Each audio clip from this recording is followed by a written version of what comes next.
Good evening. Welcome everybody to the July 6th, 2017 meeting of the Falmouth Zoning Board of Appeals. I'll start by asking everyone to silence your cell phone and by introducing the board from your left to right. First in line is Jerry Patamas. He's an associate member of the board. Then Ken Foreman. He's the vice chairman of the board. I'm Kimberly Beelan. I'm the chairman of the board. Next in line is TJ Hurry. He's the clerk of the board. Next in line after that is Ed Van Kuren. He's a regular voting member. And then Robert Dugan, who's an associate member. Sri Budro is our zoning administrator. And Andrade Guy Shecker is our recording secretary. The Zoning Board of Appeals is charged with applying the zoning bylaws for the town and considering requests for special permits, variances, and appeals as provided in the bylaws, which have been approved by town meeting and the Attorney General's Office for the Commonwealth. Decisions are made through the public hearing process. Our goal is to hear testimony from the applicants and the public and allow full and fair discussion of the project prior to rendering a decision. To begin each hearing, the clerk will read the public announcement of the hearing and present any pertinent information from the file, such as referrals from town departments and summarized correspondence. The applicant will have 15 minutes to make a presentation. The board will then ask questions of the applicant, and then we'll invite the public to comment. Public comment should be directed only at the project, but can include an opinion in favor or in opposition, or if you have a question, we'll try to get the question answered. All members of the public wishing to speak should wait to be recognized by the chair and should come to the podium and state your name and address for the record. If we think we've had enough information, we can close the public hearing and make a decision tonight. If we think we need more information, we will continue the public hearing to a date and time that we'll provide you tonight as well. Tonight we have 3 continuations and 1 new hearing. And the first matters are applications number 100-16 and 101-16. And I'm recusing from this. So it's Ken Foreman, TJ, Ed Van Kuren, Robert Dugan, and Jerry Patamas who will be sitting on it.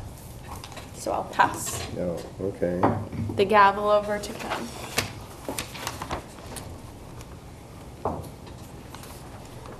So is there anything the clerk needs to do? Right. He needs to make note of the documents that were submitted by Attorney Kirk. Which we did. We received an appeals court memo under Rule 128 affirming land court decision that the Falmouth bylaw preserves rights vesting on January 1st, 1981. And we also received a letter from Attorney Rivard stating that John Mayette was not a majority stockholder in Shoreberg.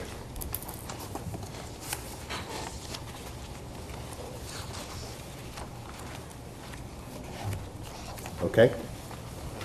Good evening, Mr. Chairman, members of the board. My name is Edward Kirk, and I'm representing the 2 applicants.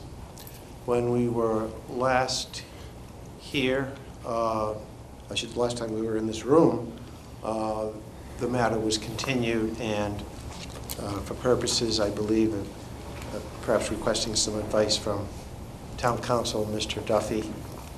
I didn't see the letter that went to Mr. Duffy, but I did see his response. He basically seems to suggest that the building commissioner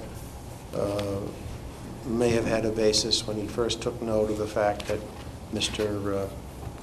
Mayette was president of the corporation that was worthy of some inquiry, but he didn't come down on one side or the other, and so his opinion, such as it is, speaks for itself, I think. I won't categorize it. And then at the last hearing, you were kind enough to grant us another continuance. It was downstairs, and agreed to, some people would probably rather be elsewhere on the 4th of July week, but you were kind enough to get a quorum together. And the reason we asked for that continuance was that we wanted to clarify the record in terms of certain facts. You may recall that the original appeal is an appeal from a decision that was made by Mr. Palmer, in which he determined that, in response to a letter from Attorney Schilling, that because These alternate lots were, on the one hand, in the name of John Mayette on January 1st, 1981, and because every other lot was in the name of the Cherbourg Hotel Incorporated on January 1st, 1981, and because John Mayette happened to be the president of Cherbourg, therefore, there was common control. And we disputed that. We called to your attention the fact that both Massachusetts law and Canadian law, this particular corporation, president has no ownership of real estate and can only act if two directors authorize that.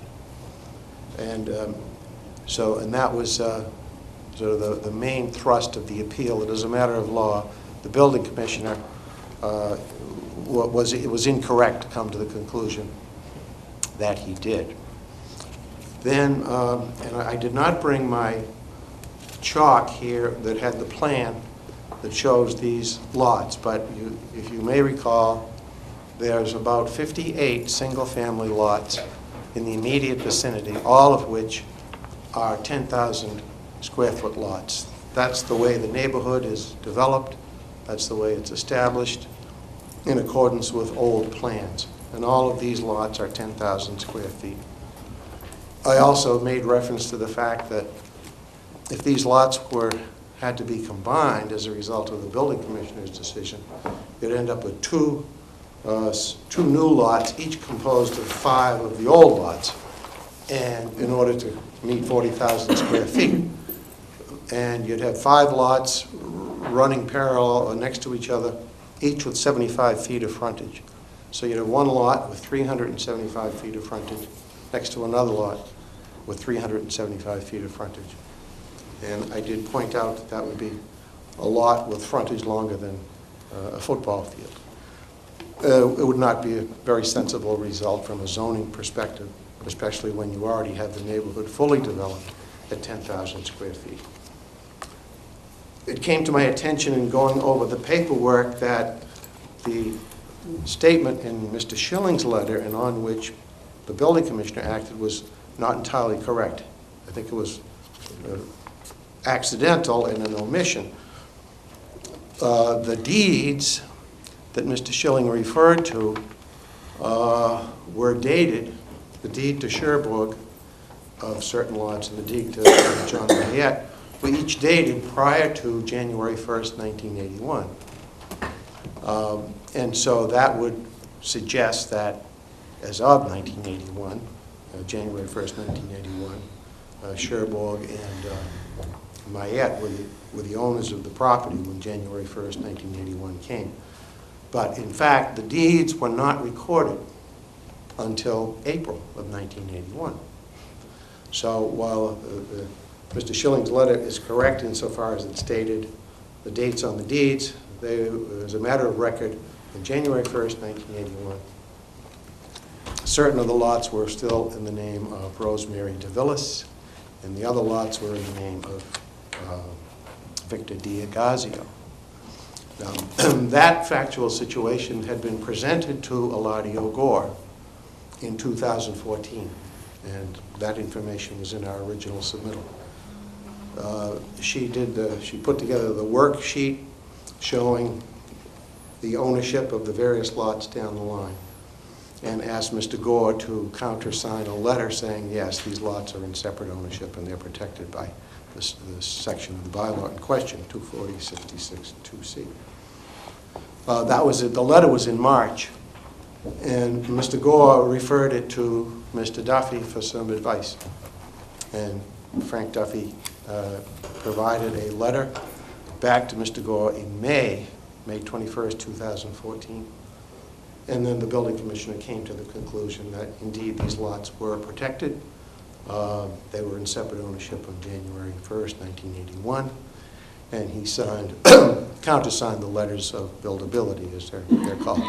So that issue in terms of the status of these lots on January 1st, 1981 has been already determined by Mr. Gore on the correct facts.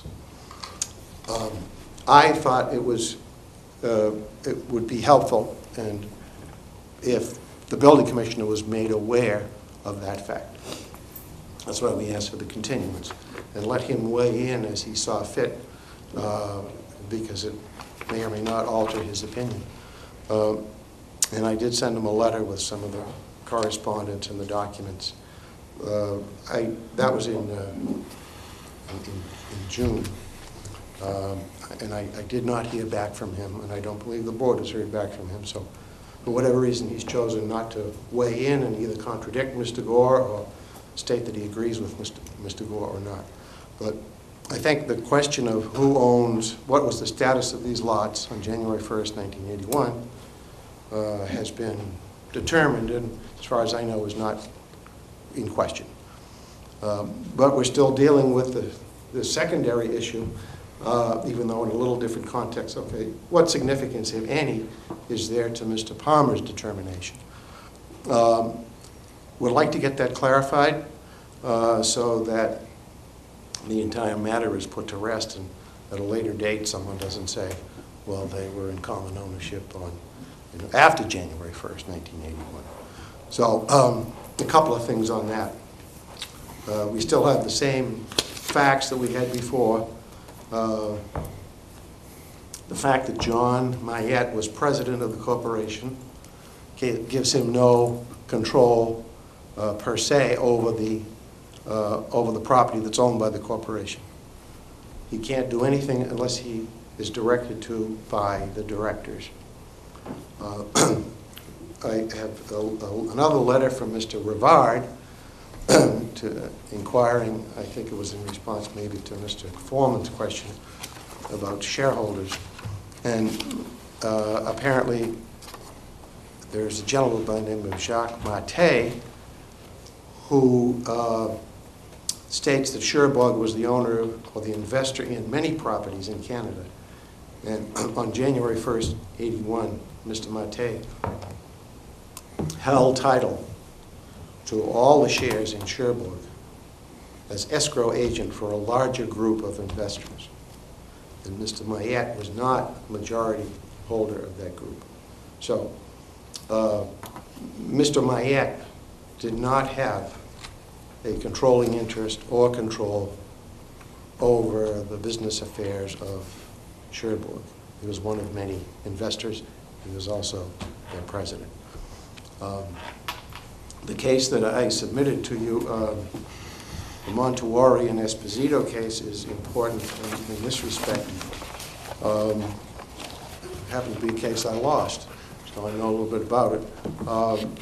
It was a case in which we had argued to the appeals court that if after January 1st, 1981, property came back into common control, and the facts in that case were pretty clear. It was one family that controlled the trust and also controlled the corporation of adjoining lots. And Judge Grossman, the land court, said, no, the only date we're really concerned about here under the Falmouth bylaw is January 1st, 1981. What was the status that day? And the appeals court, in a very brief, not even a rescript, but a two-sentence opinion, said, we affirm that decision for the reasons which the land court judge has stated. So to summarize, I believe that January 1st, 1981 is the important date. That, as the building commissioner, Eladio Gore, determined after consultation with town council, on January 1st, 1981, these lots were in separate ownership and they were protected. And subsequently, when they were sold, one series of lots to Mr. Mayette as an individual and another series of lots to the corporation of which he was president, they remained in separate ownership. And therefore, we believe that your decision should hopefully reflect that and state that these lots are in fact protected and entitled to the protection of 240-66 C2. And I'll try to answer any questions you may have. Any questions from the board at this point? No questions. Not right now. TJ? No, I think you did a good job. And I don't have any either. Okay, I guess we could, there been public comment on this? Anyone have any additional public comment? No. Okay, so is the board ready then to take some action? Enough information? Move to close the hearing? Okay, Jerry moves to close. Is there a second? Ed seconds. All in favor? Aye. Aye. And aye? What's your pleasure? So I- this is to overturn the building commissioner's decision. I think the burden of proof has been provided that the building commissioner rule should be, the decision should be overruled based on the appeals court and the subsequent letters. And although I don't quite understand it, it's pretty clear. If it was not in common ownership and reverts back, you still, the court said, it meets the provisions of protection. Okay? So you would move in favor of overturning the building Yes, commissioner? if that's the correct So you terminology. would grant the appeal over to. Or grant the appeal, Grant the yes. appeal. Do we have a second? I'll second. Okay. Is there any discussion? In this case, I don't know that, findings and conditions are necessarily warranted, are they? Conditions are not, but findings would be imperative that, Well, Jerry kind of stated them. right. So I would base your findings on the recent information and do a little historical on Eladio Gore and the dates that they were turned over and stuff, if that's okay with the board. Yeah, Yes. I'll review the file and right. I'll As send it was to you for presented by approval. Attorney Kirk. so. Apparently Eladio verified that he felt that they were in separate ownership at that time. Right. Okay? Ready to vote? All in favor? Aye. And aye. Good enough? Thank you very much. Yes, thank you for your accommodation all along the way. Okay. Tell Kim she can come in and take back the, Bang, bang. take charge again. And I'll have to depart. Thanks, Jerry. Yeah.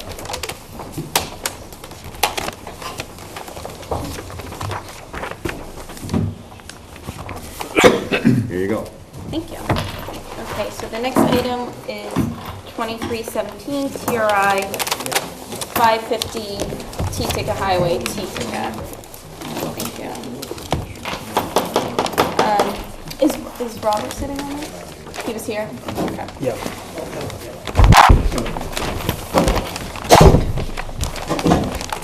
Michael? Do you want, I think we're ready for you. No, that's okay. I know you're setting up full eternals and shots.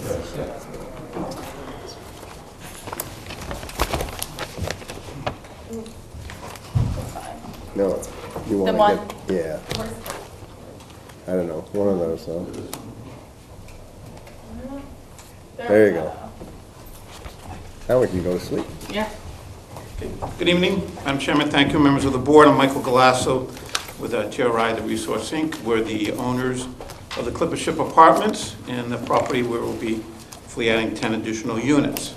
So this is a continuation of the hearing that was held on June 1st. We're here this evening along with Joel to answer some of the concerns that you had from that meeting, and let me run down what those are, and then we'll quickly go through the PowerPoint. Answers to the questions. So there are really 6 concerns that you had. Screening along the residents behind the units, locate a bus shelter, the surface material for the play area, calculate the solar that would be generated off of the proposed solar field, information on lighting, and information on the existing catch basins. So those are the 6 issues that you had previously on the June 1st meeting that we hope we can answer satisfactorily to you this evening. So, Again, just to familiarize you with the site, it's 550 T-Ticket Highway. It's a long, narrow site. There's 28 existing units on the property. It has frontage on T-Ticket Highway. These are the existing units that were there, that were built about 10 years ago. There are duplex and triplex buildings. The extension of the project would be to your upper right-hand side. As you can see, this is a very long, narrow lot. It was rezoned by town meeting to provide for affordable housing, where 70% of the units are affordable at 80% median income. And we got some clarification from the town attorney on, because there are a number of amendments to the original approval at town meeting to clarify the maximum number of units that we could develop on the site, which is 38, and what percentage needed to be affordable, which I believe was 70%. And that's what we're proposing here this evening. So here's our plan for the extension. If you recall, one of the main amenities that we wanted to add is that there's currently no community building, community room, manager's office, a play area for the children on site. So that's a real focal point of the expansion project. It's building the community center, which you can see on the left-hand side. A play area for kids that are the younger children, probably up to age 5, and then a multi-purpose court for the kids that are older, where they could play street hockey, basketball. If you've been by the Mullen Hall School recently, you see a basketball court there. It's very similar to what we're proposing. If you saw the new basketball court right at Mullen Hall School. A community garden is another amenity. With the recent news of the number of new electrical cars are going to be in our future, we have a electric car charging station and the mailbox all located there. And then as you go down the street, there are all a series of 5 duplex buildings. The building that's in the middle, the one-story building, is a special building that will be just designed and built for be fully handicapped accessible to meet all the handicapped requirements versus the other units, which are handicapped accessible. This will be 2 fully handicapped developed and built units, and those will be affordable. You can see all the units that will be one's designated as affordable. It's both units in building 11, 12, and all the way down, except the 2 market units are 16. I can't quite see that myself. In 1502 and 1601. It's just a blow-up of the community center with the play areas, charging. There was questions before, which wasn't on my list, about the trash enclosure and locating some of our amenities and where snow would go. So this shows where we'll be putting snow during the winter months, and where our trash enclosure is and the other amenities on the site.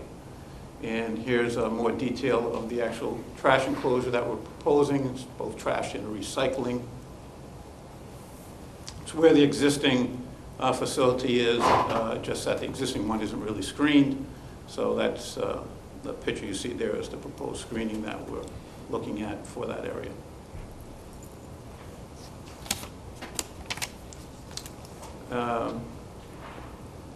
I know this looks a little busy, but you can see where we are adding some additional planting along the property line that abuts the adjoining property.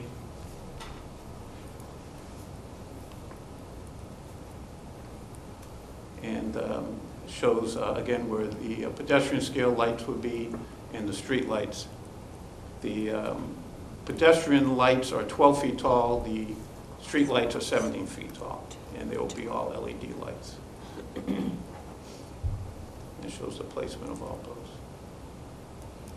Gives you a little bit more detail on the lights and which the lights that we are proposing. These have been used elsewhere in in town around affordable housing projects, and are keeping with the character of some of the lights that are currently on the site. I think some of you may be familiar with the bus shelter that's in East Falmouth at Davisville Road in front of where the Dunkin' Donuts is. We're proposing to include one, and Joel can show you exactly where that will go. You can see it on this plan. There's a lot of room at the entrance at Key Highway, but we're proposing to place it on the left-hand side as you come in. Unfortunately, there's not enough space right away on Ticket Highway to widen the road so there could be actually a turnout, but obviously the bus would have some area to turn out right at the entrance into the project. There was a question regarding how much energy the solar panels would generate, and we've got some calculations on that. So a typical house uses 900 kilowatts hours a month. Some use less, some use more. And one panel provides 30 kilowatts per month. So it takes about 30 panels to fully power a home that uses an average of 900 kilowatts. Right now we have 510 panels being proposed. That will generate about 15,200 kilowatt hours a month. And the use, based upon the average of 900 kilowatt hours a month per household, is 34,200 per month. So about 44% of the power needs of the project will be generated from the solar panels.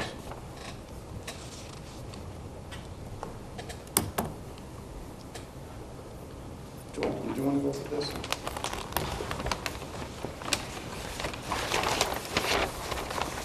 So this hasn't really changed much. Joel Keegan with Holmes McGrath.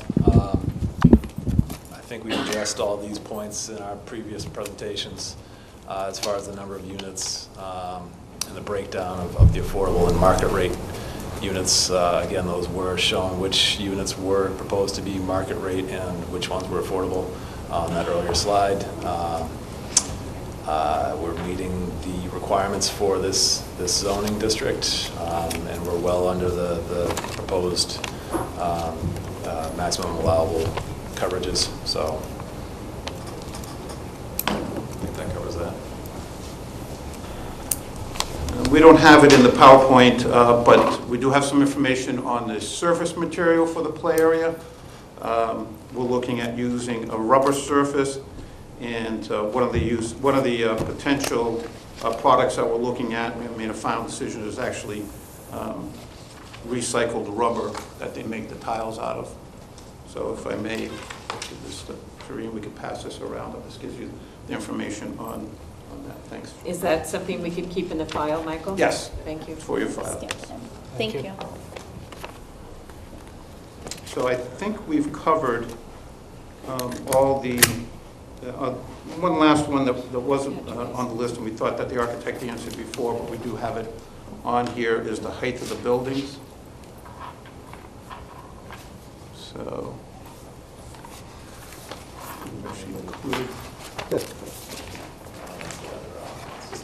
yeah, it's tough to read. You can see the line that he has there, but Small scale and full scale. So they're well under 24 feet for the two-bedroom structure. yeah, the typical duplex building is 24 feet tall. The one-story is 19. And we have the community building on there, and the community building is 26 inches. 20 feet, 6 inches.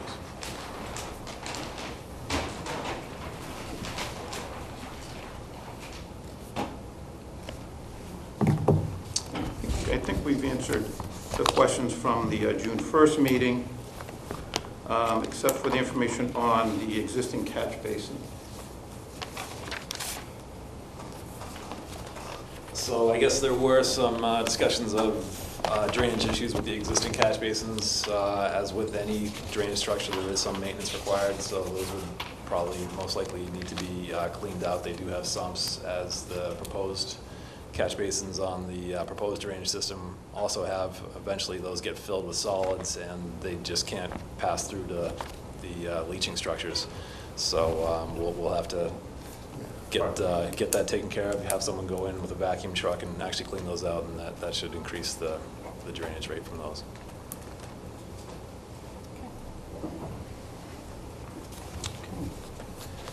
Any additional questions at this Yes, time? let me Okay. see. Ken? I think it's a nice project. I really don't have any questions at this point. Michael's answered all the issues. TJ?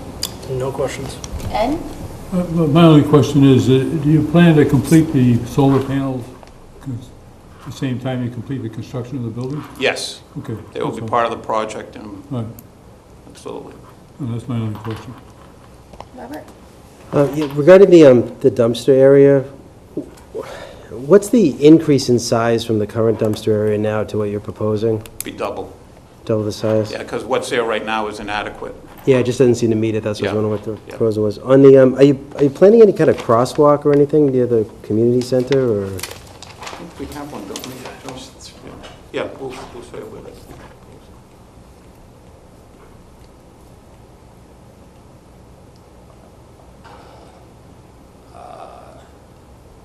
Yeah, 'cause It's not really shown clearly. There's a crosswalk right here. This is the existing walkway. Okay. And that's the extension of the existing walkway, crosswalk over to this community center and the walkways throughout that. And then there's another crosswalk at the end of that crosses over to the sidewalk on the same side as the proposed units. Is there any type of, near the community garden area, any kind of a refuse area for trash or garden, or? There is a small shed over here for some of the materials that they'd be using there. Yeah, I'm just thinking when they get rid of, community gardens, they're getting rid of the old plants, Compost, gardening, something. just some kind of area just to dump everything, so they're not running back to the dumpster area and trying to, Yeah, good point. I mean, there is the parking for a maintenance facility. I don't know if that's going to be something that doesn't happen all the time, but certainly at harvest at the end of the year. or maybe part of the even garden area, maybe there could be something in the garden area itself. Yeah. My only other question is about the solar array. Do you feel that meets the current restriction on the agreement and in the zoning change? I believe that our research was that in light industrial A, you can have a ground-mounted solar array is permissible as long as all the solar generated from it goes to the project and it's not being sold off to, or going back into the grid. Okay, so on that agreement where they made it, where they kind of restricted everything to residential use, that would meet? I mean, they rezoned it with the light industrial A, but it seemed like in the agreement there was something that it had to be used for residential only. It didn't really mention any other kind of use on the property. So I just didn't know I like the idea of the solar array, I Yeah. just don't know if it meets the terms of the actual agreement when it was zoned. I mean, the rezoning, When they rezoned. the actual town meeting approval of the Yeah, rezoning? when they rezoned Yeah. for just the residential units, I don't know if there has to be some kind of a change on the agreement or something, but it'd be nice to have some kind of clarification on the solar. Yeah, probably a question we might have to ask the town attorney.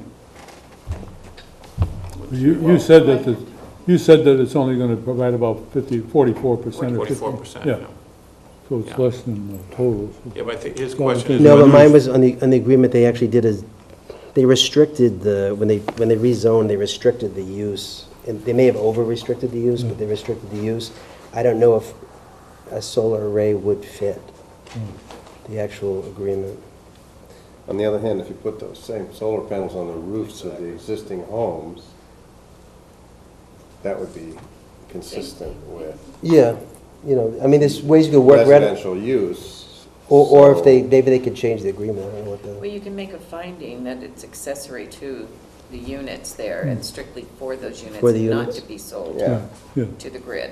And that makes it an accessory use to those, if that's a concern. and I think it's better to put it on the ground than on the roof. No, I like the idea, Yeah. I just had a little confusion with the agreement. I mean, I assume you'd want to sell something back to the grid if you weren't using it. I don't know if that's even allowed in the agreement, that's why. But that's the only questions I have. Okay, I'm just trying to think through that, that's interesting. That's all you have for questions? Yeah, that's good. Okay, we can talk about that, the solar thing. The only question I had was regarding the catch basins and drainage. So in your opinion, once those catch basins are clean, the drainage system that will be on site will be sufficient to address the concerns that were raised? The existing systems? Yes. I can't say for sure. We didn't inspect them like that. I'm just guessing that that's what's happened. That's typically what happens. We could look at it more. We looked at the design plans that have been done, but we haven't looked at the actual structures in the ground to see what other problems could be there. Or maybe, I don't know how often it happens. I heard some reports of it, but I mean, that happens a lot in town if it's a storm that exceeds what was required for the design of the parking area, so. Okay. We've had a lot of rain this year. Okay. That's all I had in terms of questions. Sari, do you have any? Yeah, are you prepared, Michael, to get a maintenance agreement and submit it to the file so that they are periodically checked Sure, yeah, absolutely. all along Yep, at the existing corner? and new ones, yeah, absolutely. And do you have any proposal whatsoever to put a speed bump? Because they race down through there. Yeah, Is there any way that there could be a speed bump put which would- where there are existing units and then just outside of the community room? You're saying down between the Well, existing? I think one or should be further up? in the existing units as well, Okay. So a speed bump just before Yeah. that. Somewhere, Yeah. maybe somewhere up exactly. in there. And then before the community building, or Yeah. right at it, so they'll Yeah. slow down for the ones that you're proposing to construct, because that is a speedway. Somewhere up here. yeah. That's a good idea. I don't see a problem with that. Yeah, there are a lot of kids there, they're out there riding their bikes and, Exactly. yeah, I think that's a great idea. And they do race through there. Yeah. And again, one of the reasons why we located the community center where it is to really try to keep an eye on who's coming and going and coming down that street, but I think Right. speed bumps would be a good addition. Okay, great. All right, let me see if anybody from the public has any comment. Is anyone here to speak in favor of this? Is anyone here to speak in opposition to this? Is anyone here just to speak on this? No? Okay. All right, so I think that's all. It sounds like we have enough information to close the public hearing. We'll make a motion, we close. I'll second it. Okay, so that was Ed and Ken. All those in favor? Aye. Aye. Any opposed? None. So I was just going through, I think Robert's point is interesting as to the accessory use of the solar panels. Joel, you can have a. It's allowed in the, It's- I would have to just look, analyze So, it, so look at it. it's allowed normally, but they did this based on an agreement Right. that they were rezoning, but they were still restricting it, so. Does it say in the, I mean, the agreement, so the agreement's a private agreement. So we can make our decision and whether they comply with the private agreement, I guess it's between the private parties, but certainly also don't want to. But I think it's a nice attribute of the. It's nice to have, that's why I didn't know if maybe town council could give a comment on it. Well, we just closed the public hearing. But I Yes, think we, just closed. Yeah. But I think you can make a finding that the agreement, you know, if you pull out that If we- specific language that you're concerned about, make a finding and have the Would it board comply? weigh on that. Okay. yeah, And, you know, make a finding of how you can proceed, like I said, based on incidental, accessory, and yeah. different thing, and it would be up to the applicant at that point to contact an attorney to see if that is something that Yeah. could, down the road, cause problems.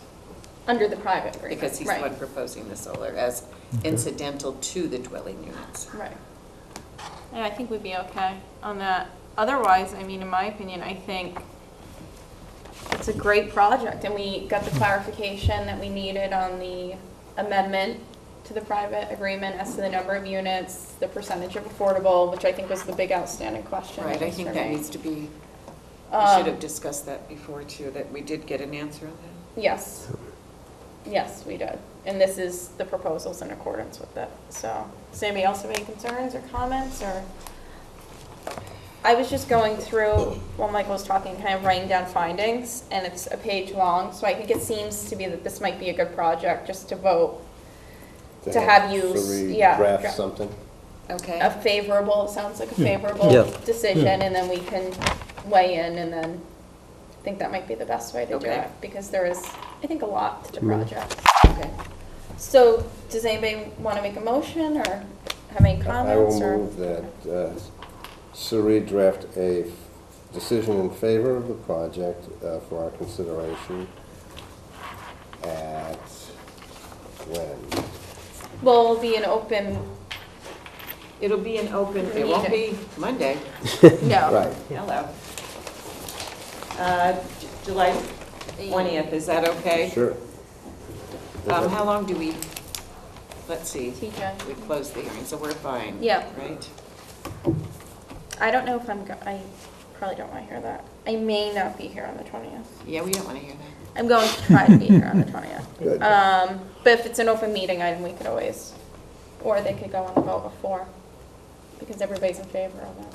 So we can talk about that. Okay.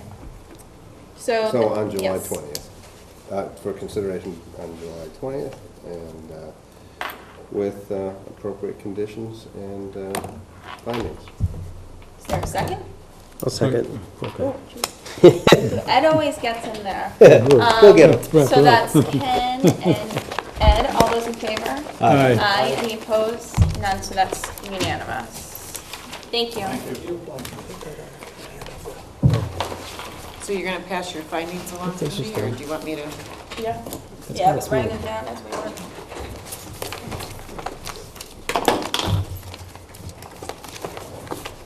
Oh, that helps right there. Goodness.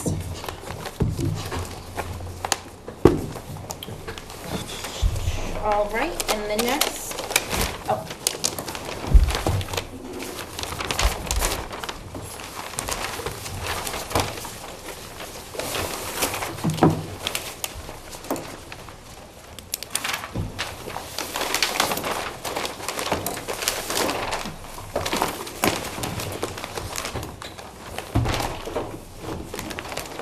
Big set of plans. Once I do the decision and file Thank it, you. it's 20 days. So it'll be filed approximately the 21st or 24th. And you'll get a copy. Okay? Okay, so the next item is number 3517, Balutis. I don't know if I'm pronouncing that correctly. 21 Bay Shore Drive, North Falmouth. I'll let you know. Being all persons deemed affected by the Board of Appeals under Section 11 of Chapter 40A of the Massachusetts General Laws, you're hereby notified that William F. Baltus and James S. Baltus, trustees of South Dartmouth, Massachusetts, applied to the Zoning Board of Appeals for a special permit pursuant to Section 240-3C of the Code of Falmouth to raise the pre-existing non-conforming one-story dwelling and construct a two-story dwelling with garage on subject property known as 21 Bayshore Drive, North Falmouth, Massachusetts. And for referrals from engineering is the standard comment with the additional comment that it appears the site design includes dry wells for the roof and the driveway does not pitch towards the street. From planning, no comment. From the assessors, no comment. From the fire department, no comment. And there is also a copy of order of conditions from conservation in the file. That's it. Good evening. Good evening, Madam Chair, members of the board. For the record, my name is Kevin Clower, and I'm an attorney here in Falmouth. I represent William and James Balutis, trustees of the Balutis Realty Trust and the owners of 21 Bayshore Drive in Falmouth. This property is located on Bayshore Drive in kind of that weird, not quite West Falmouth, not quite North Falmouth area that I don't know how to define. It's on a lot of 37,033 square feet and is located in a residential B zoning district. Presently, the lot has a modest three-bedroom ranch-style home with an approximate height of 16 feet. It's on a footprint of 1,632 square feet and is currently non-conforming as to the front yard setback being 23.1 feet where 25 feet is required. The house is otherwise conforming as to the rear and side yard setbacks and lot coverage percentage. It is at 4.4% where 20% is allowed by right. The applicants are seeking permission to raise and reconstruct the dwelling. This would include the addition of a second floor, and this would be done to improve the aesthetics, the comfort, and the functionality of this house. The result of this would be a modest increase in the footprint, adding a little less than 200 square feet. Lot coverage by structure would be at 4.9%, still well below the 20% that's allowed.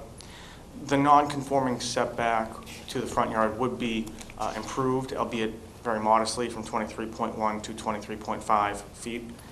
And the proposed height would be about 26.5 feet. It remains at 3 bedrooms. There is a new septic that's being proposed for installation. The basement would remain unfinished, but as I looked at it, I saw that even if it was finished, it would not constitute a bedroom. Despite the improvement to the only nonconformity in this project, it still requires a special permit under the zoning bylaw. Specifically, we're applying under section 240-3C, which allows for pre-existing non-conforming structures to be changed by special permit of this board. That's provided they're not substantially more detrimental than what currently exists, and the board is asked to consider both the standards of 240-216 and whether the proposal would create a new non-conformity, impair any views or vistas, and whether it reasonably conforms to the averages in the neighborhood. In this particular case, the front yard setback is improved.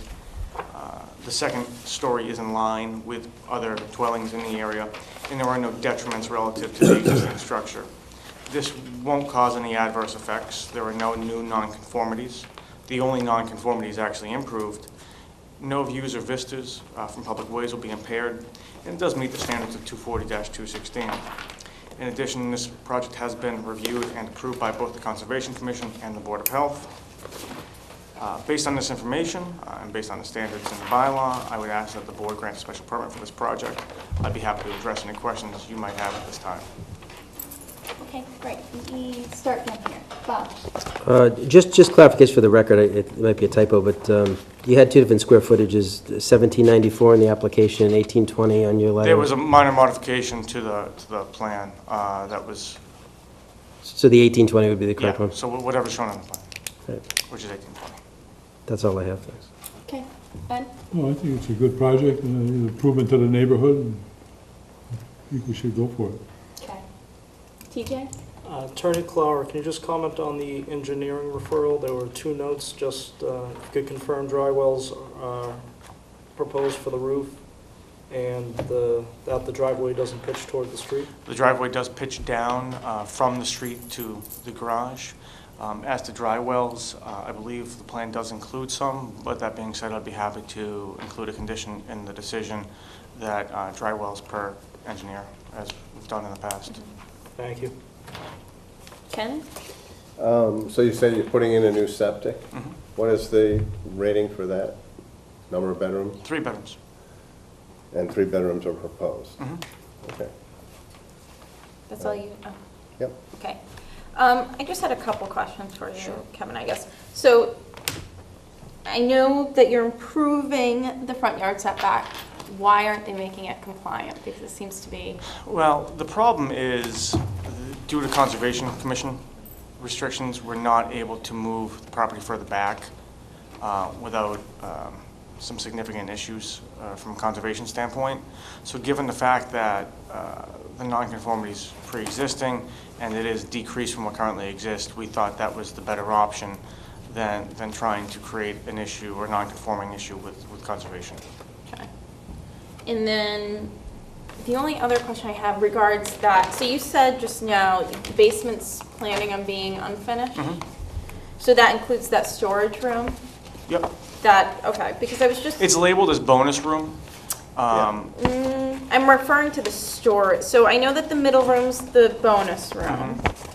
But I was concerned, well, I guess the storage room has a separate door. I know there's no closet, so it's not technically a bedroom, but it has those 3 big windows too. So I was just... The plan is for that not to be finished at all. Okay.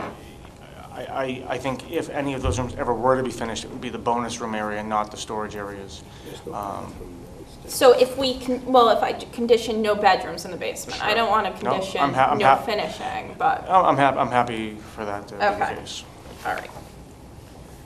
But finding to the effect that currently remain unfinished. Okay. That is all I had. Suri? Just for your information, a closet does not make a it bedroom doesn't? under the CMR codes. So what is it then? It has Is to be, size? it has I to be thought it was closet. 7 feet in height. It has to have ventilation, electrical, and privacy. 70 square feet, too. 70 square feet, yes. So would this meet the definition of a bedroom? The The storage storage area. room? Does I it don't- have proper egress? Yeah. Then it could be, so you Yeah. just condition. Okay. Well, you said you're I looking thought at it a was closet. condition. No. Okay. No, closets don't have anything to do with it. Well, then I just don't know what I'm talking about. Okay. That's a building code It's thing anyways. It's not a CMR zoning thing. 315, something, I can't remember, I'm 300, sorry. 315, I think. It's It's not a zoning thing. but- Anyways, we'll condition it. Okay. Is anyone here to speak in favor or in opposition? Nobody here. No. Anyone here to report on it? Fence. Okay, thanks, Kevin. Excuse me. Yes. What was the height of the structure? I missed that. It is 27 feet, 26 feet, 7.5 inches. Thank you. Okay. You know the roof pitch? No. I don't It's the think reason I it's- went to law school, Ken. Oh, it's, however you It's say 12 this. inches. 12, well, like, for every 12 feet you gain 6, so what's that? 6 over 12. 6 over 12, okay. Okay, all right. So, is there a motion to close? I will make a motion that we close this. I'll second it. Okay, so that's Ken and Ed, all those in favor? Aye. Aye. Aye, and then how would you like to proceed? I would make a motion in favor of this project. Is there a second? Second. Oh, we'll give it to Ken and TJ, the tie. Okay, and findings, we have modest improvement in, what is it, half a foot improvement in the non-conforming front yard setback. We have the same number of bedrooms, 3 bedrooms. We have a new septic being installed. And I guess we ought to make note that the reason they can't comply with the front yard Conservation. setback was due to the concerns about the Conservation Yes. Commission. Restrained as to the developable portion of the properties. And You want then, that put in there? And go ahead. I think that was it for conditions. I For mean, findings. Do you wanna I have make- some Do others. you want to make a condition So- that the testimony about the storage areas will be unfinished and no A bedrooms? fine, yeah, so I have some more. Improve functionality for family. That's Kevin's words. I'm gonna usurp my word. We can do it, yeah, I always forget what it is though. That the driveway is pitched down away from the road. Testimony to that fact. Testimony that dry wells will be installed per engineer recommendations. Whatever they he said they might be shown on the plan. Can we just take a moment and look, because I'm, Yeah. There are dry wells on the plan. pardon me? There are dry wells on the plan. I'm looking at existing, duh. Yeah, I was doing the same. Yes, there are. Okay, so, So then we'll just do it Just say as per per plans, plan. yeah. Yeah, testimony that currently basement to remain unfinished. And then no bedroom. basement additional storage area. Yes. Right? Yes, and that no additional bedrooms in the basement. And 24216.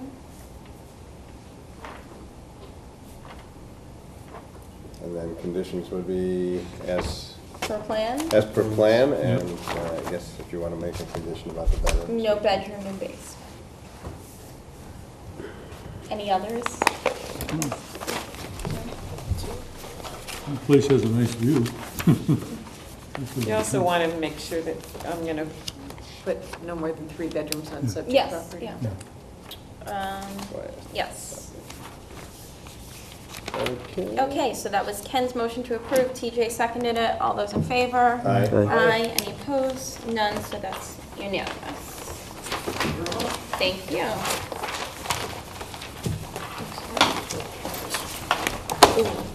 So we have minutes from June 15th, 22nd, and 27th. Has everybody had a chance to review all of those? No, we just have minutes from June 26th Oh. and June 15th. June 27th? 26th? That was an open meeting, and I don't have that, I hadn't given that to you. Oh, I'm just checking. Okay, so it's just. Yeah, I put that on there prematurely. I apologize. Okay, no, that's okay. So it's just June 22nd and June 15th. So has everybody had a chance to review those? Yes. Yep. And everybody was here to vote on both of these? Yeah, I was. Okay. Okay, He's doing TJ it. wasn't He's doing here the counts. for, So I wasn't here on the 15th, right? and TJ wasn't here either on the 15th? That's right, that's when Paul Was that Murphy Paul ran Murphy it. would grant it, so he's not here. I don't think, I wasn't here either. Okay, so we don't So we're have, not voting on those No. tonight the then? 22nd you can vote on, right? Yes, the 22nd is everybody, I think everybody was here. It was Liberty Green was that night, so. All right, so is there a motion to approve the June 22nd? I'll make the motion to approve. Is there a second? Second. Okay, so that's There's one abstention. Ed and Ken, all those in favor? Aye. Aye. And Robert abstained. Abstains. So will you, can you sign the June 22nd and not the June 15th It has then? Paul's name on both of them.